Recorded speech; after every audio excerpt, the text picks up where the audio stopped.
Sejam todos muito bem-vindos. Que prazer estar falando com vocês aqui hoje, terapeutas. Eu sou Regiane Cunha, sou terapeuta e formadora e ajudo você que deseja se tornar um profissional no tratamento da ansiedade e depressão a ter bons resultados, tá? Então, começando, vamos entender um pouquinho do que a gente vai falar hoje? A gente vai falar sobre diagnóstico correto, como a gente consegue ter segurança no atendimento do meu paciente, fazer um diagnóstico correto para esse atendimento.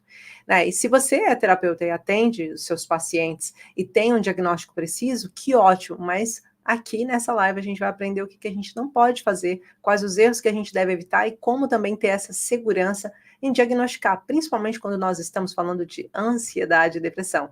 Querendo ou não, ansiedade e depressão é um tema que parece ser bastante confuso para muitas pessoas, né? E eu quero trazer aqui para você facilidades de entendimento, que você possa entender como atuar com ansiedade e depressão de forma segura, sabendo se aquele paciente tem ansiedade, se aquele paciente tem depressão, por que ele é característica de ansiedade, por que é característica de depressão.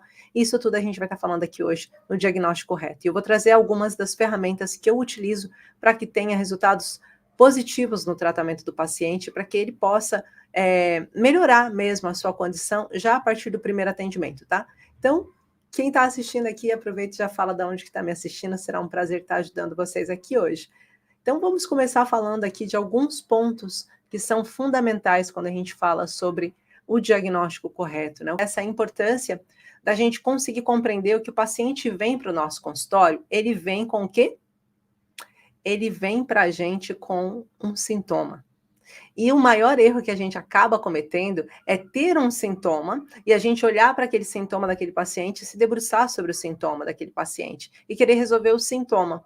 E daí, na prática terapêutica, você vai encontrar um monte de desafios para que isso aconteça. Então, a maior parte das vezes, quando a gente vai fazer um diagnóstico, mesmo de ansiedade e depressão, a gente vai estar olhando para os sintomas, só que não é de sintomas que a gente está falando. Não são só de sintomas, a gente precisa entender o quadro na íntegra do paciente, o que está acontecendo com aquele paciente para a gente conseguir diagnosticar se aquele paciente está com ansiedade, está com depressão, o que mais que ele está trazendo, quais são os sintomas na totalidade que ele está apresentando, porque isso vai ajudar a gente a ter um diagnóstico mais correto, mais preciso para o paciente, tá? Então, a primeira coisa que a gente precisa é conseguir compreender quais são os traumas emocionais desse paciente. Então, ele trouxe para você um sintoma, o paciente virou e disse para você assim, olha, estou com dor de garganta. Ok.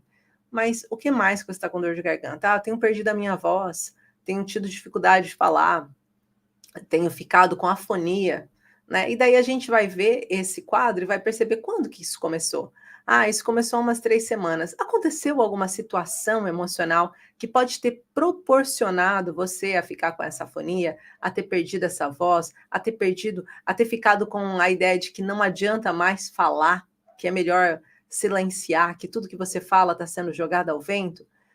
Aconteceu alguma situação assim? Aí esse paciente vai começar a discorrer o que aconteceu. Então, quando nós temos um paciente, para a gente conseguir ter um diagnóstico correto, nós precisamos conseguir compreender na totalidade essa leitura do que está acontecendo com o paciente naquele momento. O que está acontecendo, não só o que fez os sintomas dele acontecer, mas o que está na vida dele, trazendo ele para o seu gabinete, para o seu atendimento, para o seu consultório.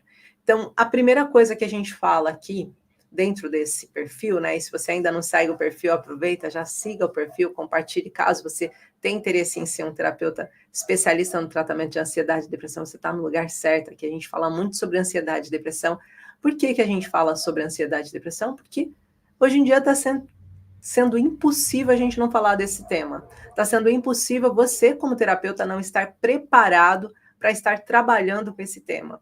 Né? Cada vez mais esse tópico está sendo visto pela sociedade como algo necessário. Cada vez mais as pessoas estão procurando a ajuda de profissionais que saibam o que fazer. Mas mais do que isso, existe uma série de pessoas que já estão saturadas num tipo de tratamento que não está trazendo resultados. Então, se você souber exatamente o que você precisa fazer para ajudar o seu paciente com ansiedade e depressão, você vai estar recebendo mais pessoas, você vai estar podendo ajudar mais pessoas, podendo viver o seu sonho de viver de terapia. Então, eu sempre falo sobre a importância da gente perceber, como terapeuta, eu dei até uma palestra grande para muitos terapeutas, e uma das coisas que a gente mais falou e mais ouviu os terapeutas falarem é essa energia de eu quero poder ajudar o próximo, eu tenho essa missão de ajudar o próximo. E eu sempre falo, se você tem a missão de ajudar o próximo, esteja preparado para ajudar quem tem ansiedade e depressão. Porque é uma realidade cada vez mais forte e convincente a quantidade de pessoas nesse mundo que estão precisando de alguém que saiba atender ansiedade e depressão.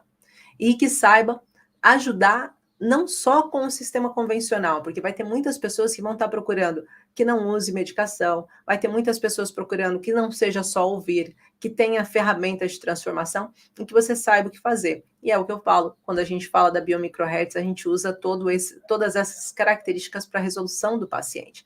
Então é importante que a gente vá se preparando. Essa demanda que está chegando para essa quantidade de pessoas que estão necessitando, né? Acabei de ver até um videozinho falando, uma atriz falando que ela interpretou a ansiedade no Brasil e ela falando como foi interpretar esse personagem.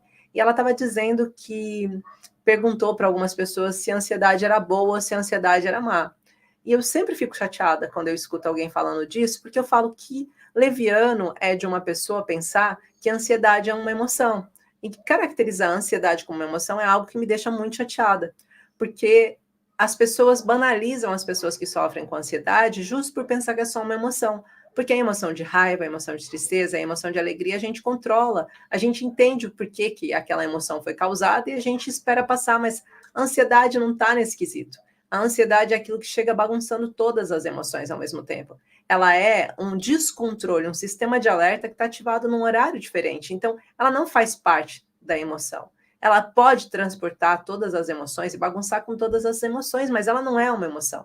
Então, tem que se parar de tratar como emoção. E eu acho muito importante a gente falar disso cada vez mais, terapeuta, para que o paciente também não fique pensando, eu não estou sabendo lidar com a minha ansiedade. Não. Ser ansioso é diferente de ter ansiedade. Ser ansioso é você ter uma emoção de que amanhã vai acontecer alguma coisa, você ficar feliz ou triste com aquilo que vai acontecer. Mas e quando não tem um motivo? E quando aquilo que vai acontecer não tem nada a ver com o que está acontecendo? E quando você despertou uma crise no meio de um shopping, quando foi comprar uma roupa para o seu filho, para a festa de fim de ano dele, você não tem como sair do shopping porque você precisa comprar a roupa, você está passando mal e você tem que enfrentar os seus medos. E quando isso está acontecendo, será que é só uma emoção?